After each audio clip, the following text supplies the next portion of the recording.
What if the most powerful office in a modern state were held not by a president, not by a general, but by a scholar of sacred law? The word Ayatollah can sound like pure politics, headlines, slogans, sanctions. But it began as something older and stranger, a solution to a theological problem that started when Islam was still new. Before we continue, if you enjoy deep historical stories like this and want to explore the forces that shaped our world, consider subscribing to the channel. It helps support the creation of more content like this. And if there's a historical topic you'd like to see covered in a future video, leave a comment below. Now let's return to the story. To understand the title, we have to go back to the year 632. Muhammad had stitched together the tribes of Arabia into a single community. Religious, yes, but also political. When he died, belief did not collapse. Leadership did. There was no written constitution, no clear procedure, no universally accepted heir.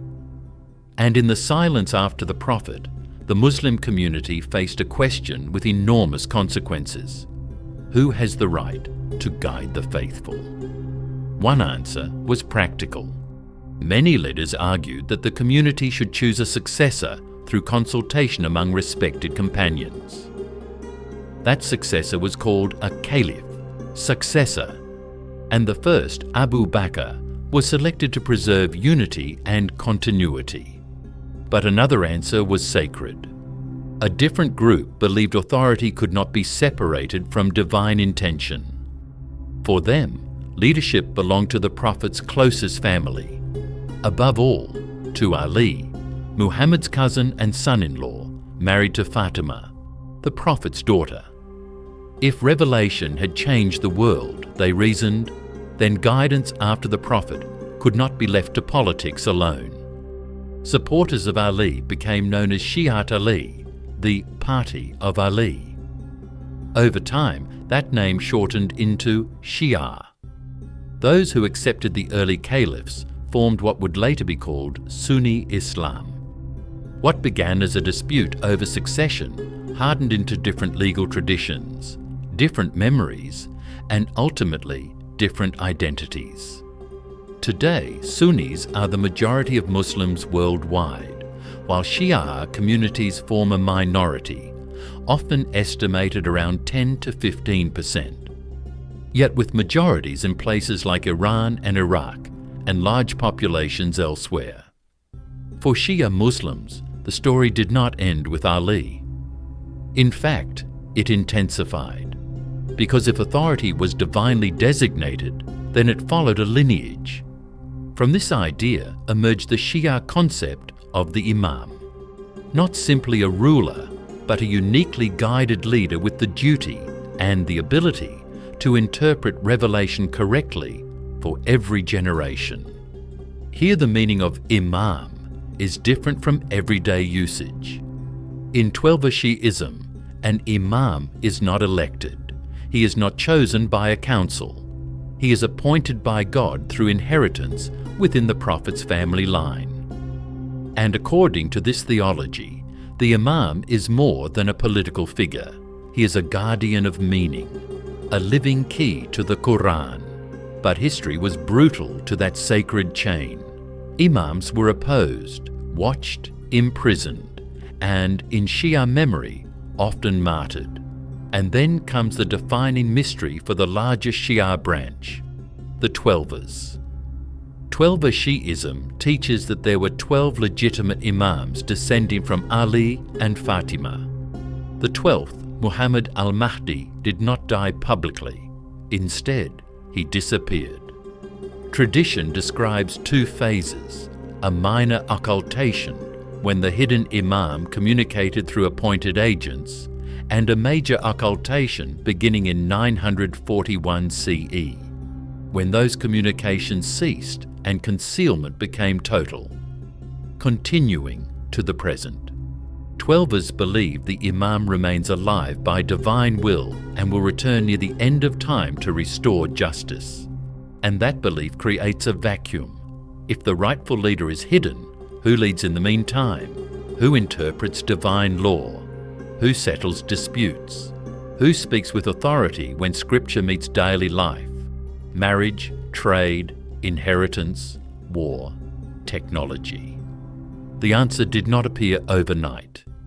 It was built slowly inside Shia seminaries, especially in cities like Najaf in Iraq and later Qom in Iran, where generations of jurists studied the Quran, prophetic traditions, and reports attributed to the Imams. Over centuries, an intellectual ecosystem formed, scholars trained in jurisprudence, logic, language, and legal methodology, arguing over how to extract rulings from sacred sources. From this world emerged a hierarchy. At its summit were jurists recognized as masters, mujtahids, qualified to perform ijtihad, independent legal reasoning. Many believers began to follow such scholars as living guides, seeking rulings for situations the medieval texts never imagined. The scholar was not an imam. He did not claim infallibility, but he became an essential bridge between the unseen ideal and the messy real. And within Twelver Shiism, the highest authorities can become a marja al-taqlid, literally a source of emulation. A believer may choose a marja and follow his legal opinions in daily practice. It is a decentralized system. Multiple senior scholars may exist at once, each with followers across borders. So where does Ayatollah fit? The term is commonly translated as sign of God, a recognition of exceptional learning and authority in Shia legal scholarship. It does not mean a man is divine. It signals that his knowledge is so respected that others may rely on his interpretations. Above that, a smaller number are recognized as grand ayatollahs, often those who function as sources of emulation for large communities. It is also a relatively modern label. The Arabic phrase ayatollah appears in the Quran as signs of God, but using it as a clerical rank became common only in the 20th century as Shia seminaries professionalized and certain jurists gained transnational followings. After the 1979 revolution, the title spread even more widely, partly because revolutionary prestige elevated clerics in public life, and partly because the new state needed religious credentials for many officials. In other words, the word stayed the same, but its social meaning expanded. And remember, Sunnis generally do not use Ayatollah as a title, because the Sunni understanding of authority developed along different lines, centered more on schools of law and scholarly consensus than on a divinely appointed line of imams. In most Shia societies, that is where the story stays.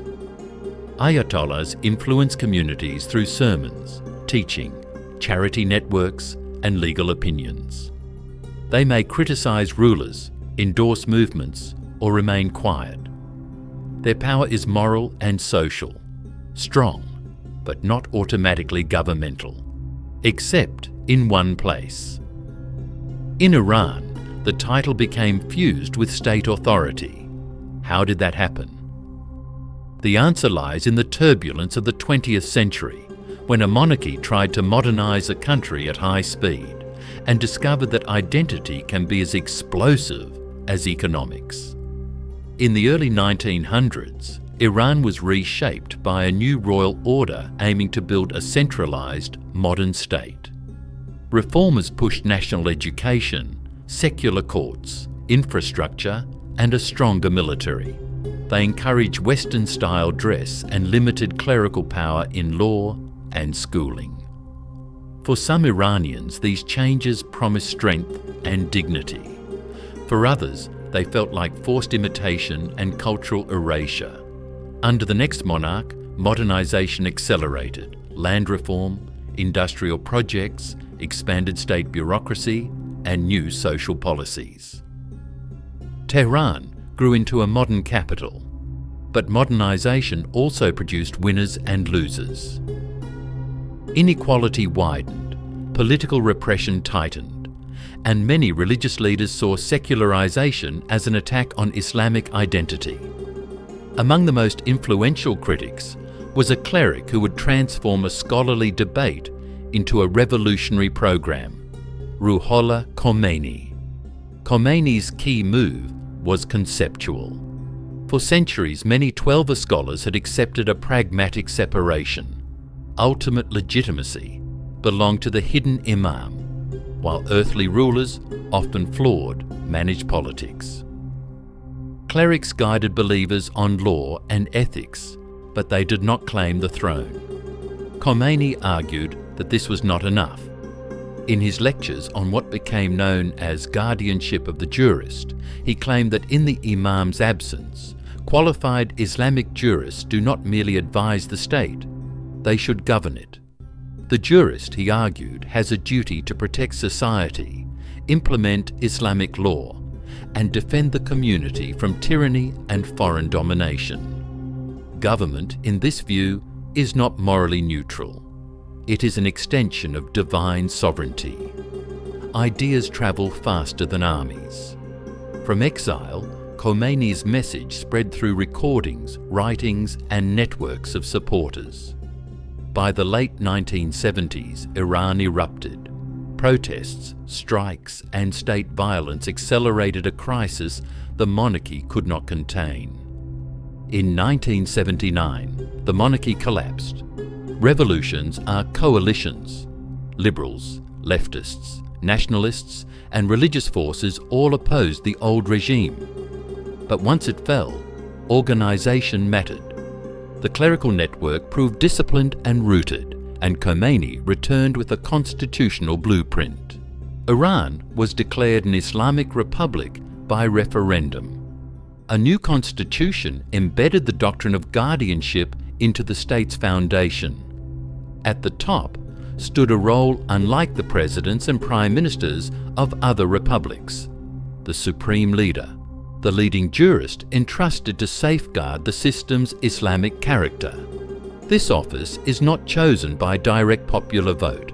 It is selected by an assembly of experts, clerics elected by the public, who appoint the leader and, at least in theory, can remove him.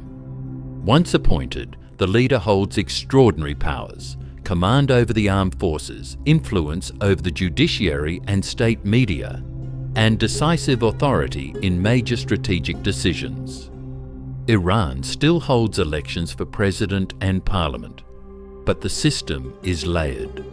Above the elected institution stands a religious guardian with constitutional supremacy.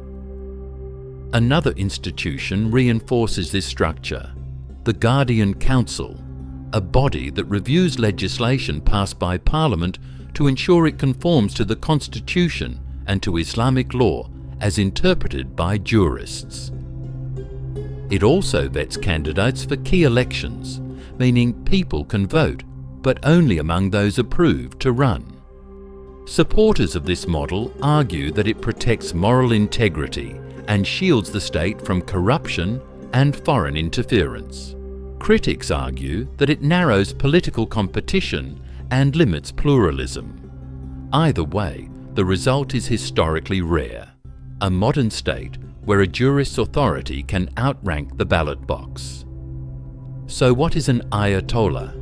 In essence, an Ayatollah is a high-ranking Twelver Shiite jurist recognized for deep mastery of Islamic law and theology. A sign pointing to scholarship, not divinity.